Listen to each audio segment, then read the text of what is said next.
Hi, this is Arthur, and this is a summary of the story of Shenyun's story quest released in Genshin Impact version 4.4. The Traveler and Paimon decide to visit Cloud Retainer at Mount Aotsang.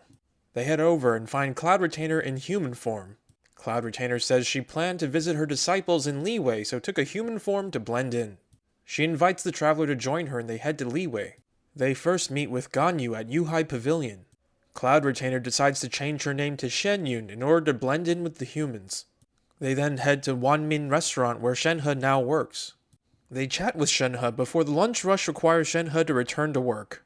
Shenyun, the Traveler, and Paimon order some food and eat when a young girl and her grandmother come by their table. The girl asks if they could share the table since the restaurant is full, and they agree.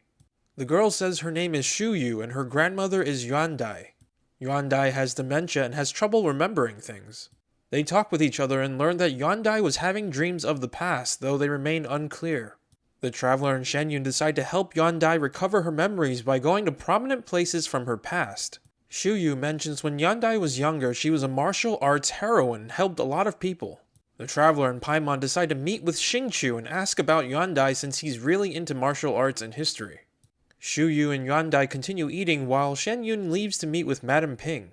The Traveler meets with Xingqiu and he tells them about a nameless heroine who protected many people during the Great Drought long ago. That heroine fell in love with an exorcist and eventually left the public eye. Xingqiu suspects that heroine may be Yandai and says the heroine often appeared at Wangshu Inn, Juyang Karst, and Qingyun Peak. They head over to Madame Ping and Shenyun with Xianyun and Yandai arriving shortly thereafter. The group decides to visit the three places Xingqiu mentioned to help refresh Yandai's memory. Xianyun then pulls them aside and asks if they are adepti, and Shenyun says she is.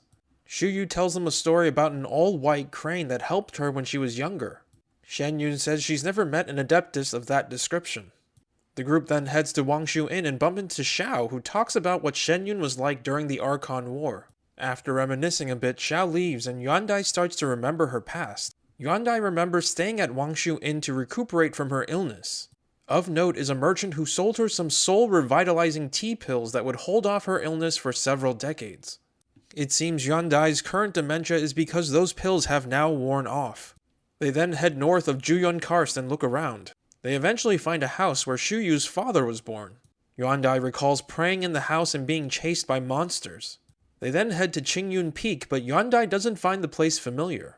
However, Yandai does find Mount Aotsang familiar and Shenyun suggests they head over. Shenyun also says she's prepared something to help recover Yandai's memory. Once there, Shenyun introduces a device called the Suspensus Somnium Mechanism.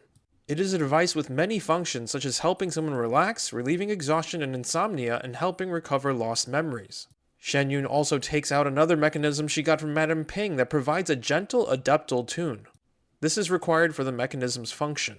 Shenyun then activates the mechanism and Yandai remembers her past.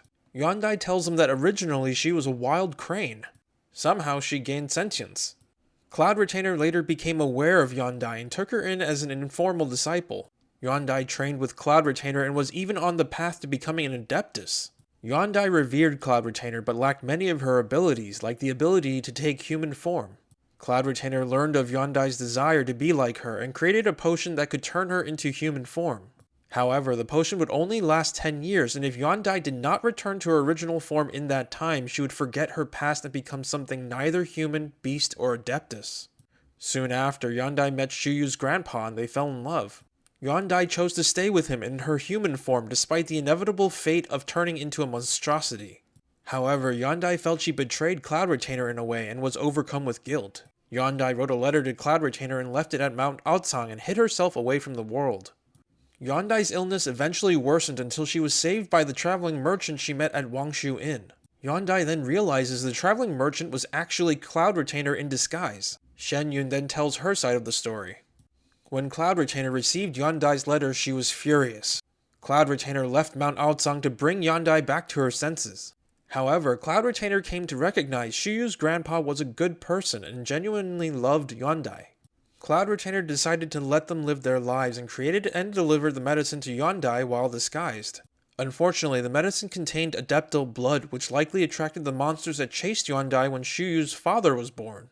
Cloud Retainer was there when Shuyu's father was born and fought off the monsters chasing Yandai.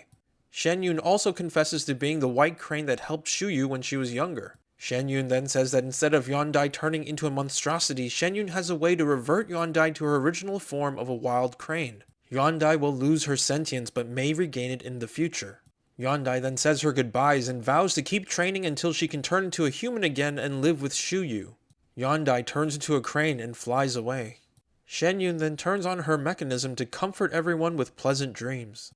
When they wake, Shuyu asks to be Shenyun's disciple and Shenyun agrees. 2 days later, they meet with Shenyun, who is trying to sell some of her belongings to a merchant. It seems Shenyun is moving into the city and selling some of her things to pay for expenses.